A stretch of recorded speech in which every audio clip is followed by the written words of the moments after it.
6 belts, 2 women, 2 different promotions, but unfortunately not one single person giving a damn. Welcome back, guys, to Fog Wrestling. It looks like Sasha Banks, aka Mercedes Moné, and Ember Moon, aka whatever name she's using on Ring of Honor, have got a collision course set in the Owen Hart Cup, but nobody cares, and we've got a collision course set for this review, because it's Saturday night, aka Sunday night now, because we're late, we're out of date, but it is time, nonetheless, to rate AEW Collision. I'll give you one better. It's actually Monday morning. It's even extra out of date, but you know what? It's AEW. It can't be any worse than Raw. Can it be worse than SmackDown and Dynamite? Nah, it can't. Fucking SmackDown's the worst show of the week. No one's going to tell me otherwise. No, SmackDown was much better than Raw this week. Was it? Aye. Oh, well, there you go. I played the game. I mean, here, not that SmackDown was good by any means, but it had some stuff I didn't mind on it. Raw is hell. Aye, SmackDown, the arse kissing Cody Rhodes show. I remember it now, aye. That's right. Aye, that's the one. You're Cody. I know I've won 14 world titles and you've only got one. I know I've been a top guy pretty much my entire career, and you were a fucking jobber who had to leave the company just to come back and be pushed in a spot when you're way over the hill at 40 years old, but you're the man and I'm nothing. Anyway, enough about Raw, enough about SmackDown. It's time to talk about AEW. It's time to talk about Collision. We were in the Milwaukee Panther Arena in Wisconsin. Tony Schiavone and Nigel McGuinness are on commentary. We kick it off with the Women's World Champion. Toni Storm comes out. She wants Megan Bayne. Calls her out to the ring. Megan Bayne's no there. Toni Storm talks about last week. She was laid out. She was embarrassed. She was hurt. She was ashamed. But the worst thing is, she said Bayne made it look so easy. And she's wondering, is that what's going to happen at Dynasty? Storm says she went back to her hotel room, woke up in the middle of the night, sweating, more sweating than usual. Went to the bathroom though. She took a piss, stubbed her toe, all this stuff, cracked her head.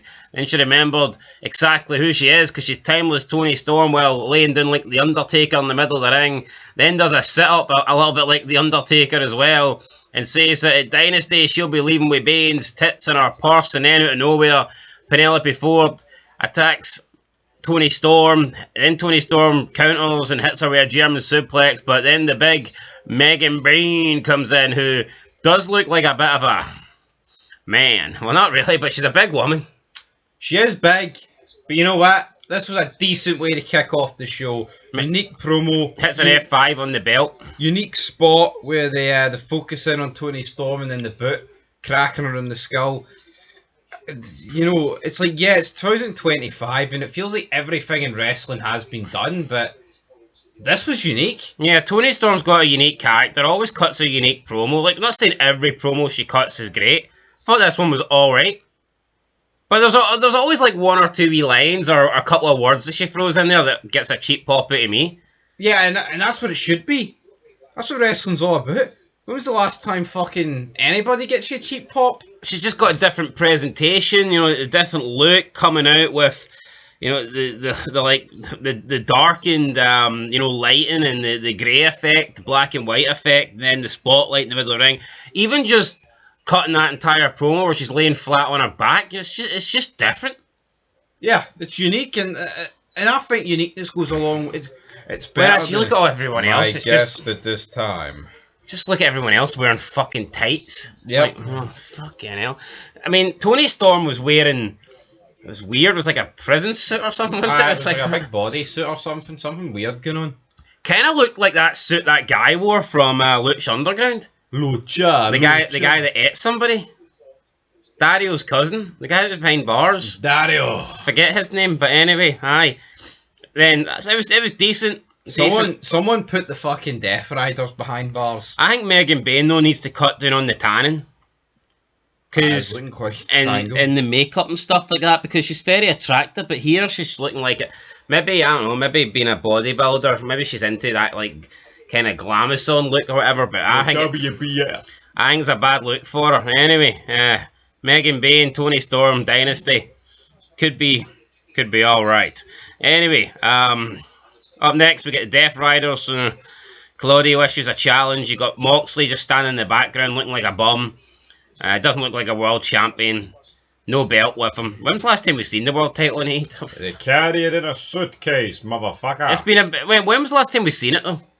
I don't know when the last time we seen it was, but I'm just sick of seeing these things, man. Must be about 4 or 5 months minimum. Moxley's like, there's only 4 people I'm scared of: my mother, my sister, my wife, Marina Shafir. Who's scared of Renee Young? Yeah. This guy's a fucking liar. Listen, I get it. Oh, I'm afraid of the women in my... Bullshit, Moxley. You've stepped in the ring with The Undertaker. You've stepped in the ring with the Big Red Machine. Brock. You've stepped in the ring with Big Show. Brock. It is mental for him to claim that he's afraid of Renee Young, but he's not afraid of those people. Or the Stinger or something. You know, it's a piss take. And then he says the 4th person that he's afraid of is Marina Shafir, and when she snaps, he doesn't want to be the reason, and he doesn't want to be anywhere near her. Then Way to bury your world champion, man. Then the camera cuts to Marina Shafir. So what, is Willow the only person that can stand up to her, by the way? Yeah, he doesn't... Is Willow the only person that can handle Marina Shafir when she snaps? He doesn't want to be anywhere near her because he can't do fuck all about it. Then Shafir says she wants to rip Willow's liver out and force it down her throat, and I was expecting more, and the camera just panned away from her, and that was it. Moxley then looked back at the camera and then just fucked off. It was weird. It was shit. It was all of the above. Yeah. Match 1, Jay White versus Kevin Knight. Kevin Knight apparently offered a WWE tryout, but it looks like he is signed with AEW instead. Now, not going to sit here and say this is a big win for AEW. Not going to say it's a big loss for WWE. I mean, let's be honest. Wrestlers these days are a dime a dozen. There's no, but honestly, man, I can't think of any wrestler right now that I think, oh, that would be a good addition if anyone can get this guy. No, it's dead. Like, see, back in the past, man, there would always been free agents and stuff. You thought, oh, they need to get this guy. I remember always thinking about TNA. You know, when they were number 2, you're thinking, oh, see if TNA can bring him in or bring her in. That'd be a great signing. Yo, this might sound unfair, right, on Kevin Knight, but see, unless he whips fucking 3 million viewers out his arse and has like a great world title run, how the fuck is WWE in 6 months' time going to be like, we should have signed him?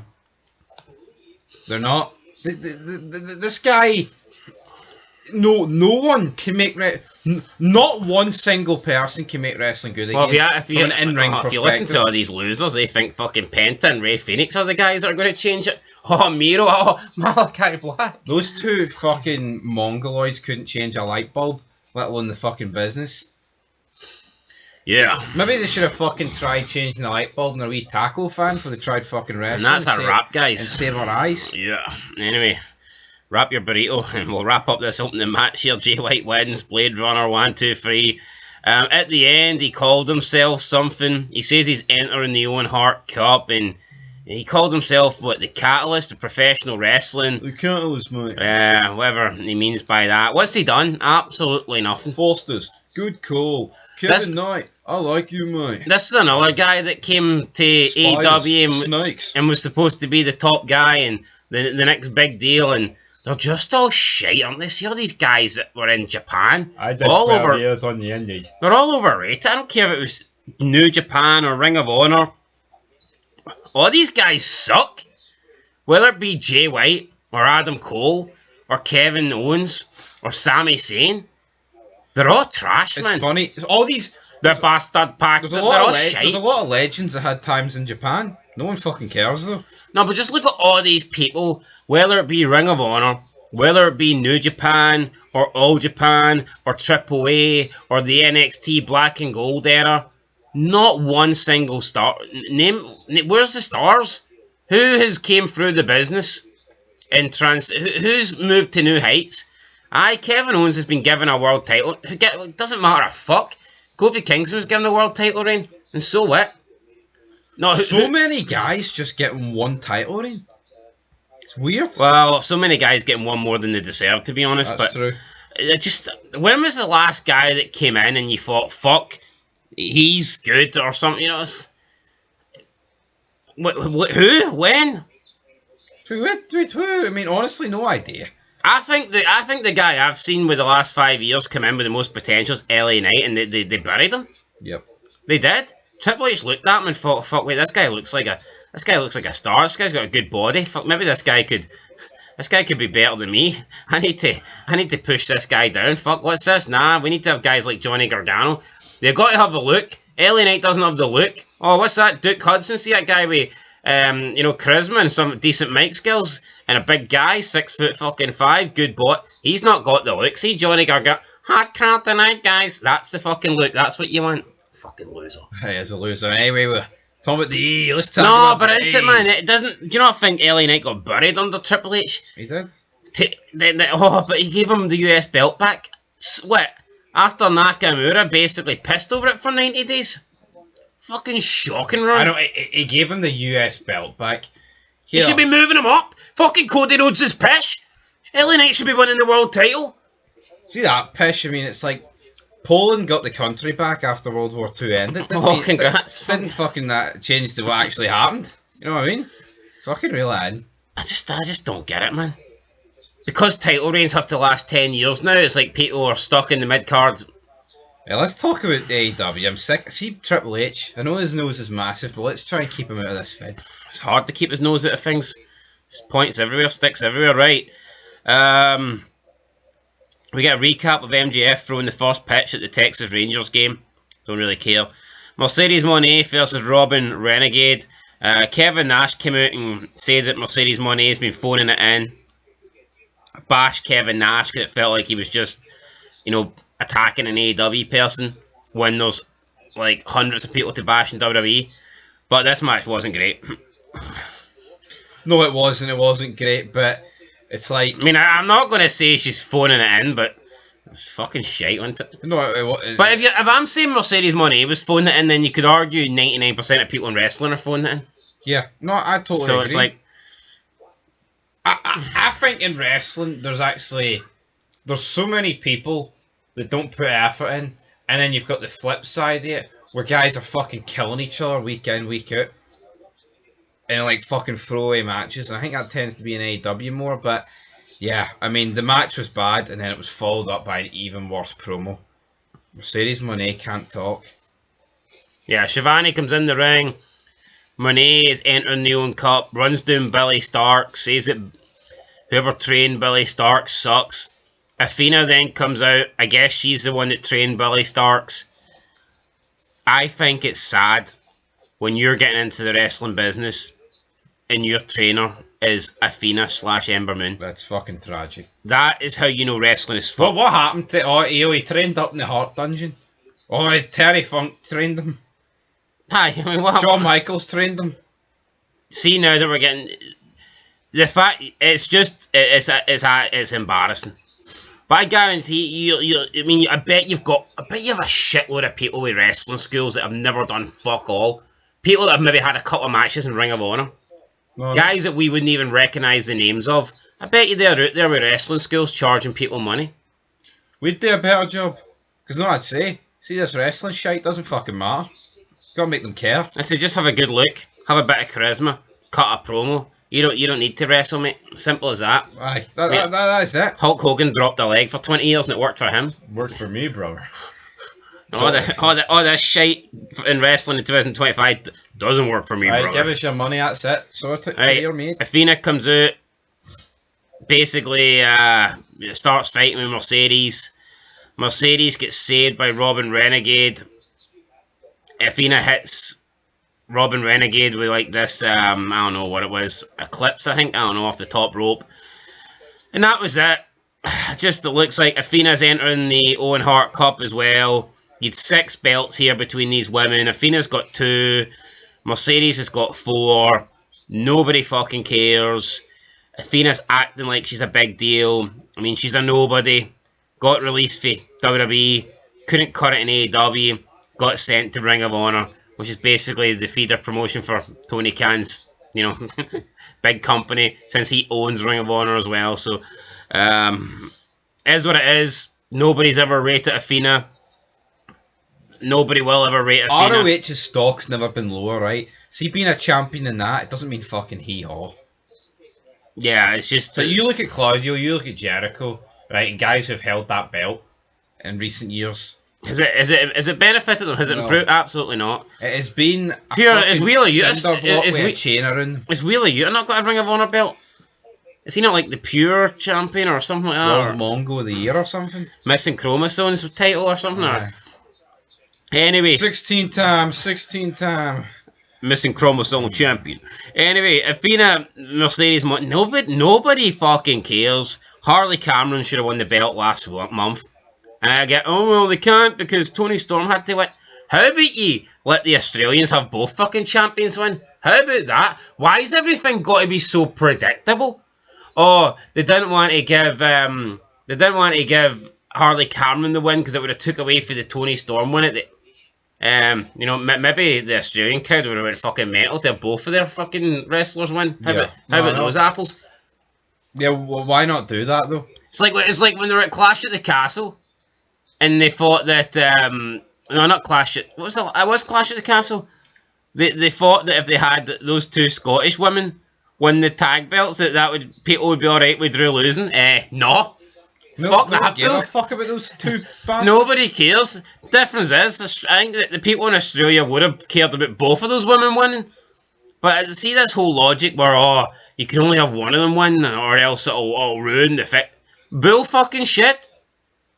Bullshit. I don't think that's the case at all. No, yeah, it's like, when was the last time in wrestling they actually gave you, like, something like that? Like, an overdose of, like, the good feeling?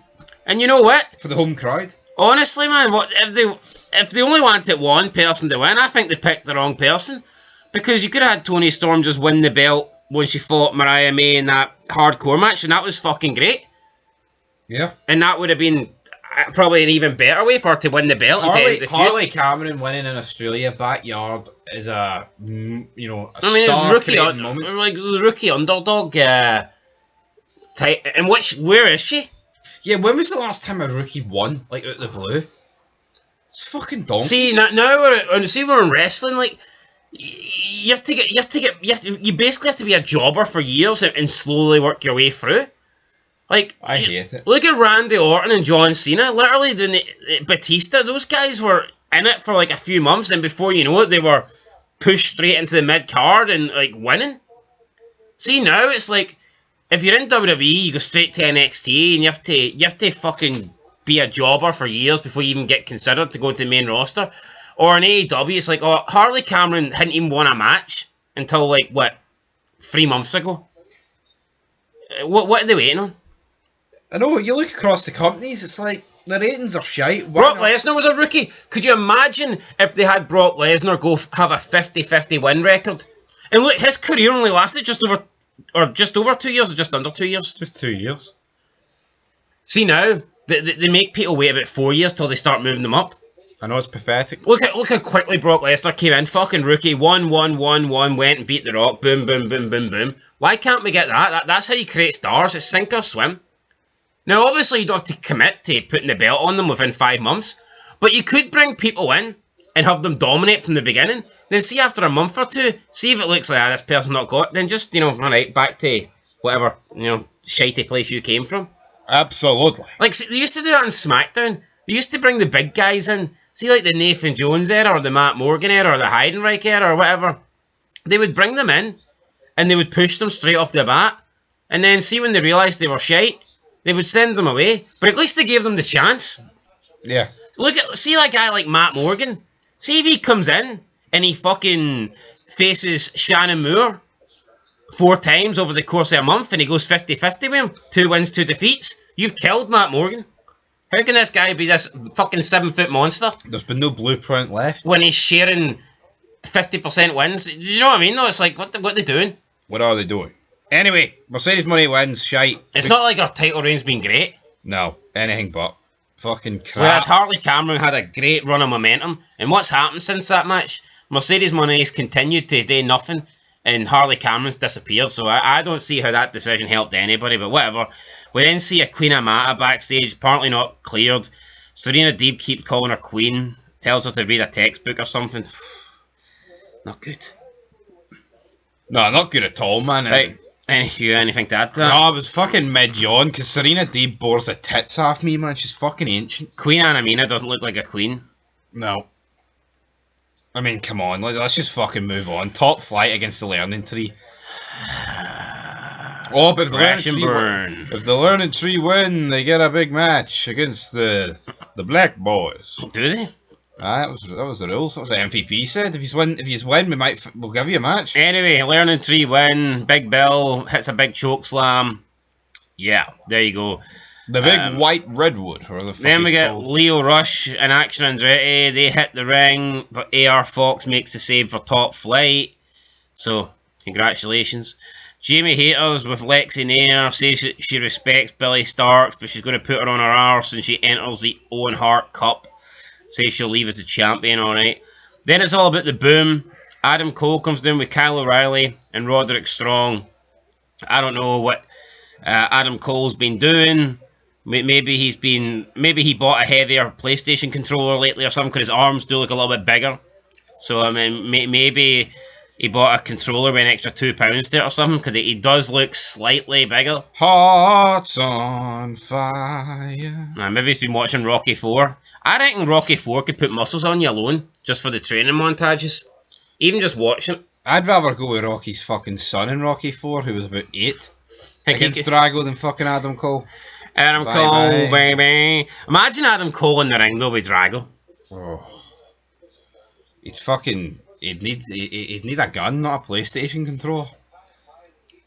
Remember how small Hulk Hogan made Rocky look, by the way? Yeah. Thunder Lips.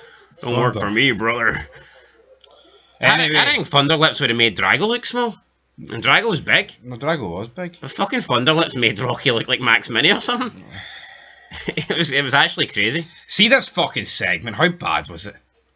It was 5 shite. absolute jobbers at the highest degree, talking a load of shite. I think Matt Menard's the guy with the most like charisma at the 5, but he's a fucking bomb, so like what chance has he got?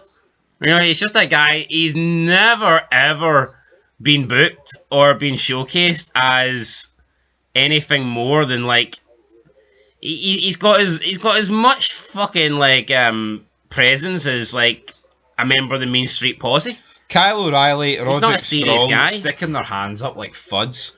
Oh, Danny God. No, honestly, I'm actually going to defend Bobby Fish here. He's not here. Yeah, that's my point. Where is he? Sacked. Yeah, but like, why do we live in a world that Bobby Fish is so much fucking worse than Kyle O'Reilly and Roderick Strong? They're all shit, aren't they? I know, yeah, I don't get You it. could argue his name's worse, like, I mean, maybe Bobby Fish. Or do you think his name's better? No, it's funny, like, he fucking, he leaves WWE thinking he'll go to AEW and they don't take him. Did they not bring him in for like a cup of coffee or something? They're like, nah, we don't want you now. It's not even worth a cup of coffee. I don't think they did. Was he not in TNA for a bit? Yeah, because they wouldn't hire him. Google that. I want to know where Bobby Fish was. I'm pretty sure Bobby Fish was in AEW for a few months. Fish I need- fucking water. I need to know. Bobby Fish. Let's see. Bobby Fish. Wikipedia. He's 40 fucking 8, man. What chance? I think he was actually. According to Wikipedia, he was. So How long for? About a year? October 6th. Yeah, then went to TNA. That sounds right about right. Yeah, expired after about 9 months. Alright, there you go. Absolute shite. So, aye. Undisputed Era. The only thing undisputed about them is they're the undisputed fucking... Probably the nerdiest, smallest... People actually said the Undisputed Era was better than the NWO. Anyone who said that deserves to be shot on the spot. I mean, for example, Death penalty. Bobby Fish was trained by Tony DeVito and Harley Race. And look what he fucking amounted to be. See, if I was Harley Race and I wasted, time in my fucking life training this guy, I'd be turning my grave. Yeah, but see in 5 and 10 years, you're going to have people coming through that were trained by Bobby Fish. His birth name is Robert Anthony Fish. That's a load of pish. And from Albany, New York. So basically, he's just another guy that's went with his wrestling name to be his... He had 3 names: real name? Bobby Fish, Madden Fisher, and Jerk Jackson. I think Jerk Jackson's the best at the 3. That double barrel J there could have worked. Anyway, this segment didn't work. Let's move on. No outside interference, no nothing. Dynasty, Cole Garcia. No one cares. Athena and Billy Starks are here. They cut a promo backstage. Athena enters the Owen Hart Cup. We knew it was happening, didn't really matter. We got Wheeler Yuta taking on Dax Harwood. Wheeler Yuta keeps going for the cattle mutilation. Shivani, either Shivani or what's that other guy called? Nigel McGuinness. They said that Wheeler Yuta made this move famous. He's the guy that put this move on the map. I could have swore it was Bryan Danielson, or Daniel Bryan, whatever you want to call him. I could have swore Bryan Daniel was doing this move 14 years ago in WWE.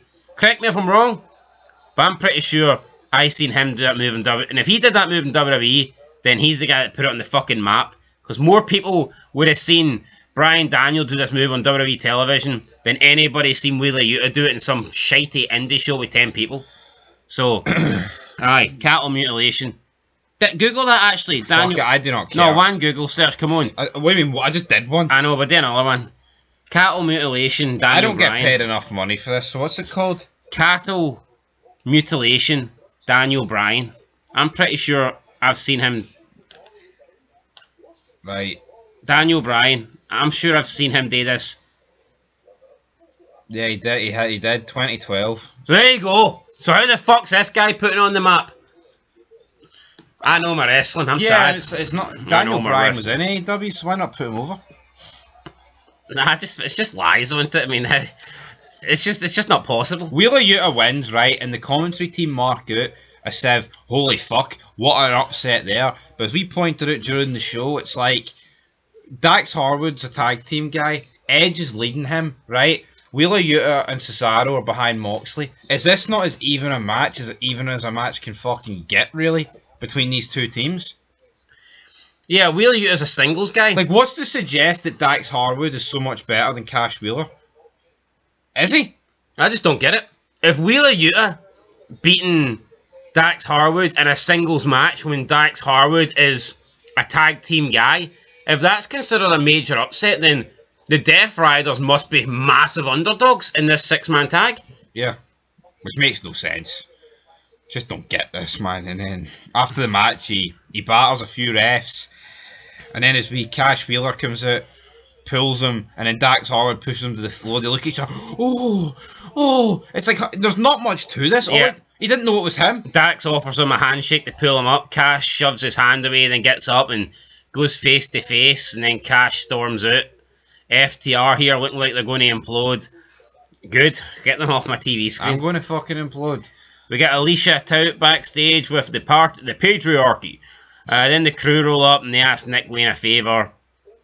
Then the guy with the box over his head says, "Hey, if they came to us, they must have had something good." And then there was nothing good. This was awful. There was nothing good. Didn't have anything good, trust me. God. Match 5, Hologram, Blake Christian. I don't remember this match. Hologram just looks like a guy in a blue mask. Wait, is he 23-0? Yeah, Blake Christian looks like a smaller version of Will Ospreay. Out of all the people to give a 23-0 fucking streak to it. Yeah, this guy's got it. It just doesn't make a lot of sense, does it? No, it's actually petrifying. It's fucking scary to be This honest. was fucking shite. This is a gymnastic match. It is what it is. Yep. Lexi nails in with Thunder Rosa and Chris Statlander. Both women are entering the Owen Cup. I mean, good for them, I guess. Nobody cares. Then it's main event. Jamie Hayter versus Billy Starks. How this is main event in the show, I do not fucking know. Jamie Hayter wins with the Haterade or whatever, a version of it. Just an absolute shocker. Absolute shocker. I just do not see how this is a main event match. It's the sort of show that proves and explains how they lose like 1.4 million for quarter 1 to quarter 5 last week. Yeah, for me, I'm looking at this show and I'm thinking, as much as I hate them, Wheeler Yuta Dax Harwood's probably the main event match here. Yep. Considering Dax Harwood and FTR have main event at a shitload of collisions. Or just put a segment in, man. How the fuck is Jamie Hayter Billy Starks main eventing? It's crazy. But even when you look at the matches, Jay White versus Kevin Knight, a guy that had his first match, a trialist essentially. Then Mercedes Moné versus Robin Renegade, a fucking jobber, an absolute jobber, the highest promotions, or proportions even. Top Flight versus the Learning Tree, 2 tag teams going nowhere. Then you got, what was the 4th match? Wheeler Yuta, Dax Harwood, right? Then Hologram, Blake Christian, then Jamie Hayter, Billy Starks. We've seen AEW put a bit of effort into Collision lately. Yep. There wasn't much effort. put into it tonight. They seem to be putting a lot of women recently in main event roles. Is that Tony trying to get some brownie points over with certain people compared to the WWE? Maybe. Anyway, how many points are we going to give it? I don't know, but where's the guys that are supposedly good? Where's your Kenny Omegas, your Okadas, your Ospreys? Where are these guys? Where the fuck were they? Wednesday nights. I'm giving this a big fat 1 out of 10. I like the opening promo. And that's it. That's the show peaked. So I think a 1 out of 10's fair. And it felt incredibly long. We didn't even watch the full show, man. Felt like we watched the full show. It was a fucking clip special, and I hope that I got clipped. Clip special. I'm just glad it's recording. I'd have cried there. See if we did. Oh. Anyway, guys, I went to bed. 1 out of 10. Dax Harwood, Cash Wheeler, two guys going face to face, eye to eye. But we don't see eye to eye with this product or professional wrestling, because unfortunately for us, it absolutely fucking sucks. Till next time, peace.